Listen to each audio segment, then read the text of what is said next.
Item ಯಾವುದೇ ಇರಲಿ try ಮಾಡಿ ಆಚಿ ಚಿಕನ್ ಮಸಾಲಾ. ಚಿಕ್ಕಬಳ್ಳಾಪುರಕ್ಕೆ ಬರುವ ಪ್ರವಾಸಿಗರಿಗೂ ಗ್ಯಾಸ್ ಟ್ರಬಲ್ ಶುರುವಾಗಿದೆ. ಚಿಕ್ಕಬಳ್ಳಾಪುರ ಪ್ರತಿಷ್ಠಿತ ಹೋಟೆಲ್ಗಳಲ್ಲಿ ಈಗ ಗ್ಯಾಸ್ ಖಾಲಿ ಆಗಿದೆ. ತಿಂಡಿ ಊಟ ಬೇಕು ಅಂತ ಹೇಳಿದ್ರೆ ಅರ್ಧ ಗಂಟೆ ವೇಟ್ ಮಾಡಲೇಬೇಕು, ಅರ್ಧ ಗಂಟೆ ಕಾಯಲೇಬೇಕು. ಆ ಪರಿಸ್ಥಿತಿ ಇದೆ. ಚಿಕ್ಕಬಳ್ಳಾಪುರಕ್ಕೆ ಬರುವಂಥ ಪ್ರವಾಸಿಗರಿಗೆ ಸೌದೆ ಒಲೆ ಊಟವನ್ನು ನೀಡಲಾಗ್ತಾ ಇದೆ. ಈಶಾ ಫೌಂಡೇಶನ್ ಆಗಿರ್ಬೋದು, ನಂದಿ ಹಿಲ್ಸ್ಗೆ ಬರುವಂಥ ಪ್ರವಾಸಿಗರ ಸಮಸ್ಯೆ ಇದು. ಸಹಜವಾಗಿ ವೀಕೆಂಡ್ ಅಂತ ಹೇಳಿದಾಗ ಪ್ರವಾಸಿಗರ ಸಂಖ್ಯೆ ಜಾಸ್ತಿ ಇರುತ್ತೆ. ಹಳೆ ಪದ್ಧತಿಯಲ್ಲಿ ತಿಂಡಿ ಮತ್ತು ಊಟವನ್ನು ತಯಾರು ಮಾಡ್ತಿದ್ದಾರೆ. ಏನು ಮಾಡೋಕ್ಕಾಗಲ್ಲ, ಬರುವಂಥ ಪ್ರವಾಸಿಗರಿಗೆ ಊಟವನ್ನು ನೀಡಲೇಬೇಕಾಗತ್ತೆ, ಬಿಸ್ನೆಸ್ ಬೇರೆ. ಸೊ ಹಂಗಾಗಿ ಸೌದೆ ಒಲೆಗಳ ಮೊರೆ ಹೋಗ್ತಾ ಇರುವಂಥದ್ದು ಹೋಟೆಲ್ ಮಾಲೀಕರು. ಸಿಲಿಂಡರ್ ಇಲ್ಲದೆ ಸಂಕಷ್ಟಕ್ಕೆ ಸಿಲುಕಿದ್ದಾರೆ ಹೋಟೆಲ್ ಮಾಲೀಕರು. ಸಿಲಿಂಡರ್ಗಿಂತ ಈಗ ಸೌದೆ ಒಲೆ ಅಡುಗೆ ಚೆನ್ನಾಗಿದೆ ಅಂತ ಗ್ರಾಹಕರು ಕೂಡ ಹೇಳ್ತಾ ಇದ್ದಾರೆ. ಅರ್ಧ ಗಂಟೆ ವೇಟ್ ಮಾಡಿದ್ರು ಪರವಾಗಿಲ್ಲ, ಬಟ್ ಊಟ ಚೆನ್ನಾಗಿ ಸಿಗ್ತಾ ಇದೆ ಅಂತ.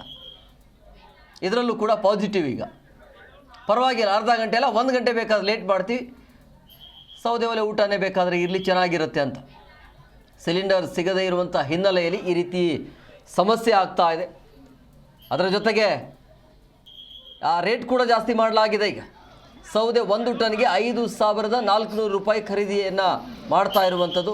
ವಿಪರೀತವಾಗಿ ರೇಟ್ ಕೂಡ ಜಾಸ್ತಿ ಆಗಿದೆ. ಅದರ ರೇಟ್ ಕೂಡ ಜಾಸ್ತಿ ಆಗತ್ತೆ, ಏನು ಮಾಡೋಕ್ಕಾಗಲ್ಲ ಇಂಥ ಸಂದಿಗ್ಧ ಪರಿಸ್ಥಿತಿಯಲ್ಲಿ. ಆದರೆ ಗ್ರಾಹಕರು ಅಂದರೆ ಪ್ರವಾಸಿಗರು ಅಂತೂ ಖುಷಿಯನ್ನು ವ್ಯಕ್ತಪಡಿಸ್ತಾ ಇದ್ದಾರೆ. ಸಮಯ ವ್ಯರ್ಥ ಆಗ್ತಾ ಇದೆ, ಬಟ್ ಊಟ ಚೆನ್ನಾಗಿ ಸಿಗ್ತಿದೆ ಅಂತ. ಸೌದೆ ಒಲೆ ಮುಖಾಂತರ ಅಡುಗೆ ಮಾಡ್ತಾ ಇರುವಂಥ ಹಿನ್ನೆಲೆಯಲ್ಲಿ ಗ್ರಾಹಕರಿಗೆ ಊಟ ಚೆನ್ನಾಗಿ ಸಿಗ್ತಾ ಇರುವಂಥ ಹಿನ್ನೆಲೆಯಲ್ಲಿ ಪರವಾಗಿಲ್ಲ ಅಂತ ಅವರು ಕೂಡ ಒಪ್ಕೊಂಡಿದ್ದಾರೆ. ಬಟ್ ಆದರೆ ಅಡುಗೆಯನ್ನು ಯಾರೆಲ್ಲ ತಯಾರು ಮಾಡ್ತಾರಲ್ಲ ಅವರಿಗೆ ಸಮಸ್ಯೆ ಆಗ್ತಾ ಇದೆ.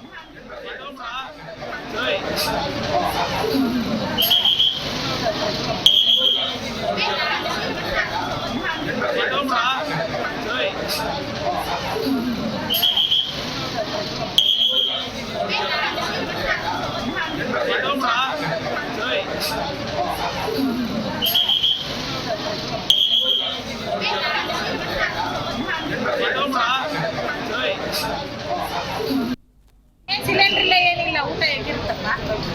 ಚೆನ್ನಾಗಿದೆ, ಊಟ ಚೆನ್ನಾಗಿ ಮಾಡಿದ್ದಾರೆ. ಊಟ ಒಲೆಯಲ್ಲಿ ಮಾಡಿದಾರಲ್ಲ, ನಾರ್ಮಲ್ ಊಟ ಅಷ್ಟೇ, ಚೆನ್ನಾಗಿದೆ. ಎಲ್ಲಿಂದ ಬಂದಿರಿ ಮೇಡಮ್ ನೀವು? ನಾವು ನಂದಿ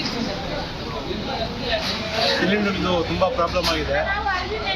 ಚೈನೀಸು ನಾರ್ತ್ ಎಲ್ಲ ಕ್ಲೋಸ್ ಮಾಡಿದ್ದೀವಿ. ಸರ್ಕಾರ ಕಡೆಯಿಂದ ಸ್ವಲ್ಪ ಬೇಗ ಹಂಗೆ ಸಿಲಿಂಡರ್ ವ್ಯವಸ್ಥೆ ಮಾಡಿಕೊಟ್ರೆ ಚೆನ್ನಾಗಿತ್ತು. ಜನ ಸ್ವಲ್ಪ ತುಂಬ ತೊಂದರೆ ಬೀಳ್ತಾ ಇದ್ದಾರೆ. ಈಗ ಯಾವ ರೀತಿ ಅಡುಗೆಗಳೆಲ್ಲ ಮಾಡ್ತಾ ಇದ್ದೀರಾ? ಮುಂಚೆ ಸೌತು ನಾರ್ತ್ ಚೈನೀಸ್ ಎಲ್ಲ ಮಾಡ್ತಾಯಿದ್ವಿ. ಈಗ ಬೇರೆ ಸೌತು ಅನ್ನ ಸಾಂಬಾರು ರಸಮ್ ಮಾತ್ರ ಮಾಡ್ತಾಯಿದ್ದೀನಿ. ಅಲ್ಲ, ಗ್ಯಾಸ್ ಇಲ್ಲ ಅಂದ್ರಲ್ಲ, ಹೆಂಗೆ ಮಾಡ್ತಾ ಇದ್ದೀರಾ ಅಂತ? ಒಲೆಯಿಂದ ಮಾಡ್ತಾಯಿದ್ದೀನಿ. ಗ್ಯಾಸ್ ಇಲ್ಲದಿದ್ದಕ್ಕೆ ಒಲೆಯಿಂದ ಮಾಡ್ತಾಯಿದ್ದೀನಿ.